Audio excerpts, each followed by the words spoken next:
আজকের আমি আপনাদের জন্য নিয়ে এসেছি সম্পূর্ণ এক ভিন্ন ধরনের একদম নিরামিষ আলুর দম রেসিপি, যেটা আপনারা ভাতের সাথে এমনকি রুটি লুচি পরোটার সাথেও খেতে পারেন, যেটা খুব অল্প সময় তৈরি হয়ে যাবে আর খেতে হবে দুর্দান্ত টেস্টি।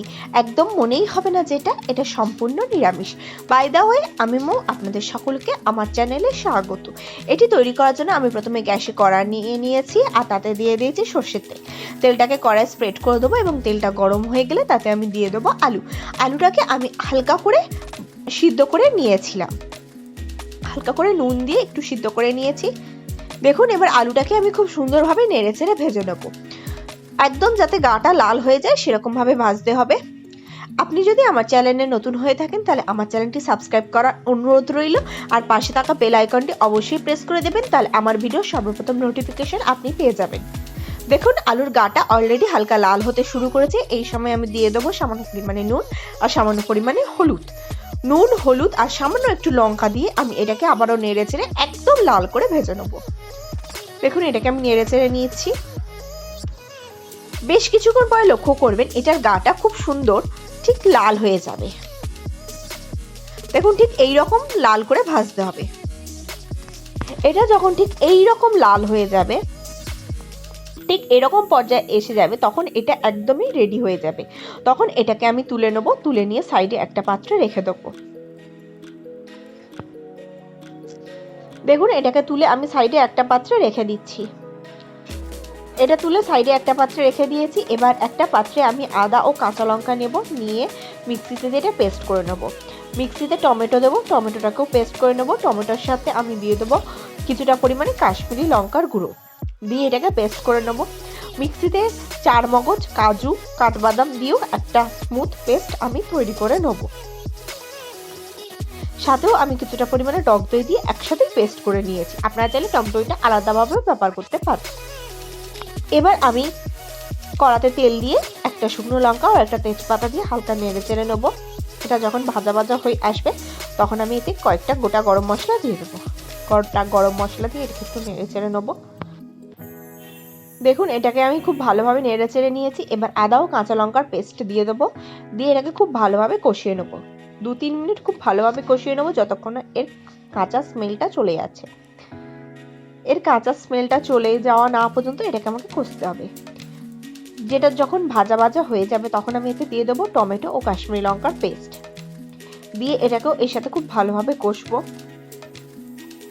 দেখুন, এটাকে আমি খুব ভালোভাবে কষিয়ে নিচ্ছি। কষতে কষতে দেখবেন, লক্ষ্য করবেন এর থেকে খুব সুন্দরভাবে তেল ছাড়তে শুরু করেছে। এবার এতে আমি অ্যাড করে দেবো স্বাদ অনুসারে নুন আর পরিমাণ মতন হলুদ গুঁড়ো, দিয়ে এর সাথে ভালোভাবে কষে নেব। এবার আমি টক দই, চারমগজ, কাজু আর আমন্ডসের পেস্টটা দিয়ে দেবো, দিয়ে এর সাথে খুব ভালোভাবে কষিয়ে নেব। এবার এতে আমি এক এক করে অ্যাড করে দেবো জিরে গুঁড়ো আর সামান্য ধনে গুঁড়ো, দিয়ে এর সাথে আবারও ভালোভাবে কষে নেব।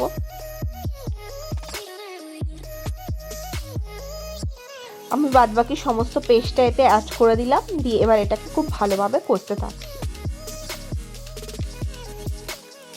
দেখুন, খুব সুন্দরভাবে কষে নিচ্ছি। এবার এতে আমি সামান্য একটু জল অ্যাড করে দেবো। জল অ্যাড করে দিয়ে এটাকে খুব ভালোভাবে কষতে থাকবো যতক্ষণ এর থেকে সুন্দরভাবে তেল ছেড়ে দিচ্ছি। 3-4 মিনিট এইভাবে কষার পরে লক্ষ্য করবে এটা থেকে খুব সুন্দরভাবে তেল ছাড়তে শুরু করবে।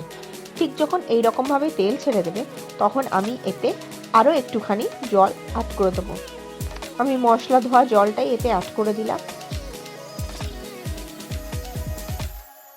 এবার এতে আমি অ্যাড করে দেবো আগে থেকে ভেজে রাখা আলু। আলুগুলো যেহেতু আগে থেকে সিদ্ধ করা, তাই খুব বেশি জলের প্রয়োজন হবে না। আপনারা যেরকম গ্রেভি খাবেন সেই অনুপাতেই জলটা দেবেন।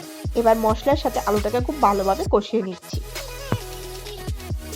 এইভাবে আমি 2 থেকে 3 মিনিট খুব ভালোভাবে কষিয়ে নেব। 2-3 মিনিট কষিয়ে নেওয়ার পর এতে আমি জল অ্যাড করে দেবো।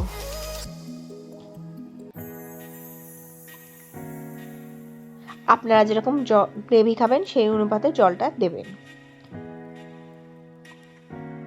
জল আমি দিয়ে দিয়েছি। এবার এটা ফুটে যাওয়া পর্যন্ত অপেক্ষা করব। দেখুন এটা ফুটে গেছে। এবার আমি গ্যাসের ফ্লেমটাকে লো করে দেবো, আর এতে আমি স্বাদটাকে ব্যালেন্স করার জন্য সামান্য একটু চিনি অ্যাড করে দেবো। 5-7 মিনিট পরে দেখুন গ্রেভিটা ফুটে ঠিক এইরকম হয়ে গেছে। এই অবস্থাতে আমি ওপর থেকে কিছুটা গরম মশলা আর কিছুটা কসুরি মেথি ছড়িয়ে দেবো, দিয়ে এর সাথে খুব ভালোভাবে মিশিয়ে নেব।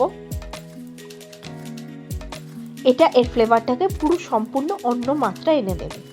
এবার গ্যাসের ফ্লেম অফ করে দিয়ে 2 মিনিট ঢাকনা চাপা দিয়ে স্ট্যান্ডিং টাইমে রেখে দেবো। তাহলেই তৈরি হয়ে যাবে আজকে দুর্দান্ত স্বাদের এই আলুর দম। আশা করি আজকে ভিডিওটি ভালো লেগেছে। যদি ভালো লাগে অবশ্যই লাইক করবেন, কমেন্ট করবেন।